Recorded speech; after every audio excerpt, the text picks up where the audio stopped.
आज हम समझेंगे द सिर्फ डेफिनिट आर्टिकल नहीं, ये इंग्लिश के एक्सप्रेशन का हीरो है। नमस्कार दोस्तों, मैं हूं विनोद कुमार राव और आप देख रहे हैं मिरर ऑफ इंग्लिश, जहां इंग्लिश ग्रामर को सिखाई जाती है सबसे आसान और मज़ेदार अंदाज में। तो चलिए शुरू करते हैं और सीखते हैं different meaning of the.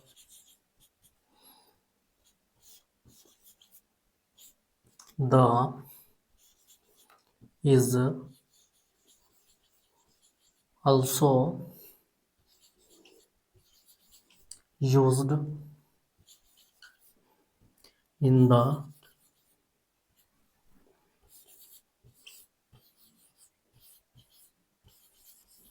place of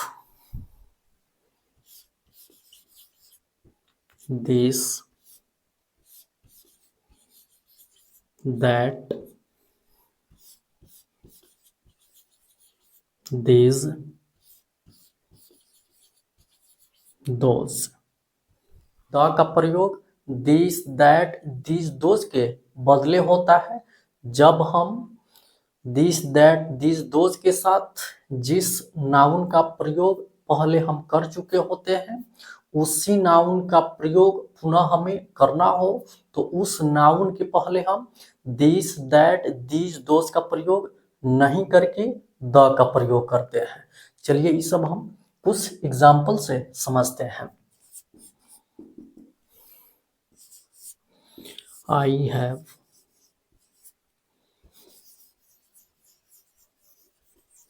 bought this pen. The pen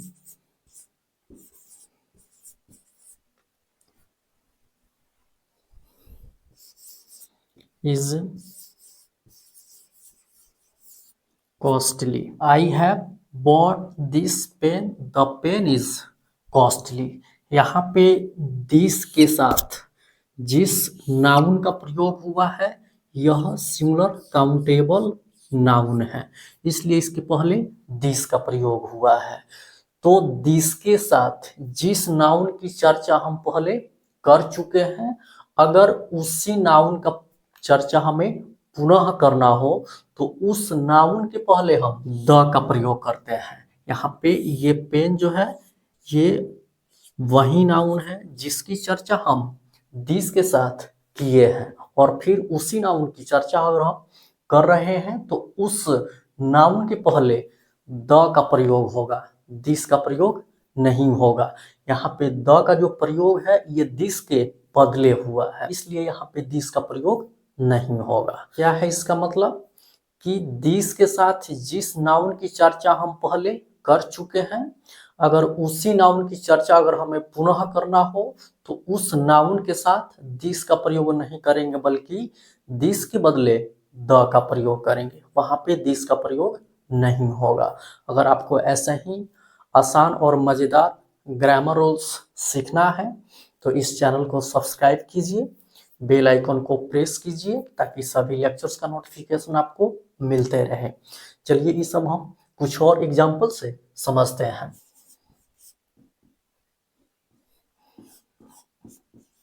He has read that book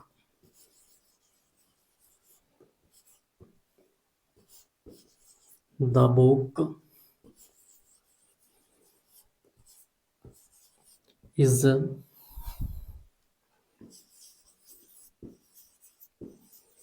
interesting। He has read that book the book is interesting।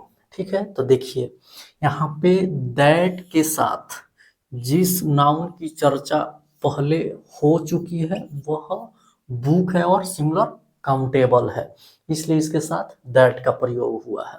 ठीक है, तो अगर हमें इसी नाउन की चर्चा पुनः करना हो तो फिर उस नाउन के पहले हम दैट का प्रयोग नहीं करेंगे बल्कि दैट के बदले द का प्रयोग करेंगे।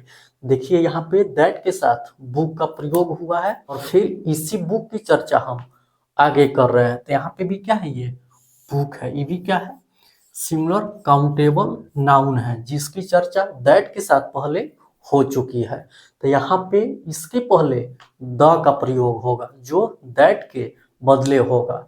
इसका मतलब ये हुआ कि यहाँ पे हम दैट का प्रयोग नहीं करेंगे।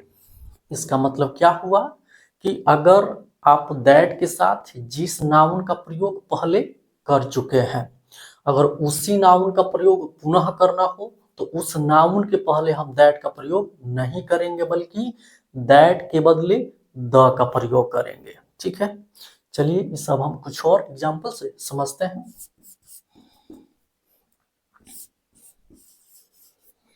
You had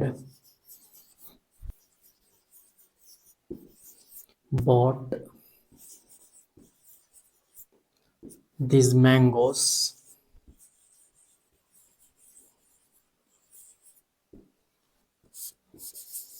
the mangoes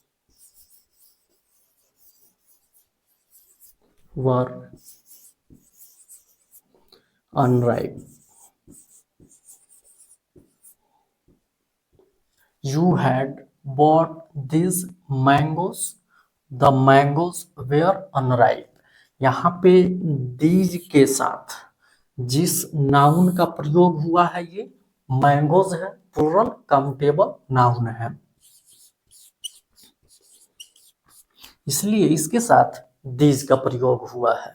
अगर हम इसी नाउन की चर्चा पुनः करें तो वहां पे इस नाउन के पहले दीज का प्रयोग नहीं होगा बल्कि दीज के बदले द का प्रयोग होगा। तो देखिए यहाँ पे है द मैंगोज, यहाँ पे जो मैंगोज है ये भी क्या है, प्लूरल काउंटेबल नाउन है और इसके पहले जो द का प्रयोग हुआ है ये दीज के बदले हुआ है, इसलिए यहाँ पे दीज का प्रयोग नहीं होगा।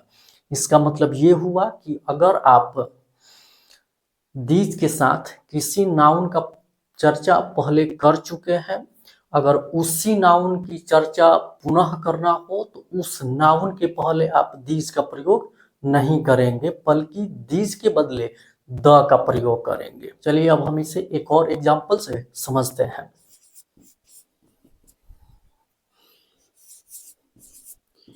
We were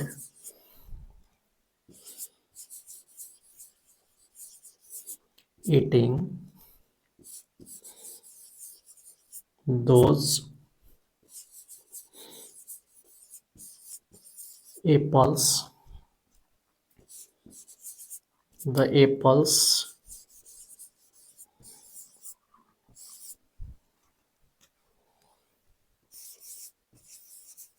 were rotten. We were eating those apples. The apples were rotten. यहाँ पे दोज के साथ जिस नाउन का प्रयोग हुआ है वह एप्पल्स है जो प्लूरल काउंटेबल नाउन है, इसलिए इसके साथ दोज का प्रयोग हुआ है। ठीक है, तो अगर हमें इसी नाउन की चर्चा पुनः करना हो, दोबारा करना हो, तब हम इस नाउन के साथ दोज का प्रयोग नहीं करेंगे बल्कि दोज के बदले द का प्रयोग करेंगे। तो देखिए यहाँ पे जो ये एप्पल्स है ये भी क्या है, प्लूरल काउंटेबल नाउन है। इसका मतलब ये हुआ कि इस नाउन की चर्चा पहले ही दोज के साथ हो चुकी है, इसलिए इस एप्पल्स के साथ, इस नाउन के साथ अब द का प्रयोग होगा, ना कि दोज का। यहाँ पे द का जो प्रयोग है ये दोज के बदले हुआ है, इसलिए यहाँ पे दोज का प्रयोग नहीं होगा। इसका मतलब ये हुआ कि अगर आप दोज के साथ किसी नाउन का चर्चा पहले कर चुके हैं, अगर उसी नाउन की चर्चा पुनः करनी हो तो फिर उस नाउन के पहले दोज का प्रयोग नहीं करेंगे बल्कि दोज के बदले द का प्रयोग करेंगे। ठीक है, तो आज यहीं तक रहने देते हैं। नेक्स्ट लेक्चर में हम फिर डिफरेंट मीनिंग ऑफ द को पढ़ेंगे और ऐसे ही आसान और मज़ेदार एग्जाम्पल से समझेंगे। अगर आपको लेक्चर अच्छा लगा हो तो शेयर कीजिए, लाइक कीजिए, चैनल को सब्सक्राइब कीजिए, बेल आइकन को प्रेस कीजिए ताकि सभी लेक्चर्स का नोटिफिकेशन आपको मिलते रहे। हमारे साथ बने रहने के लिए आप सभी को बहुत बहुत धन्यवाद। ओके।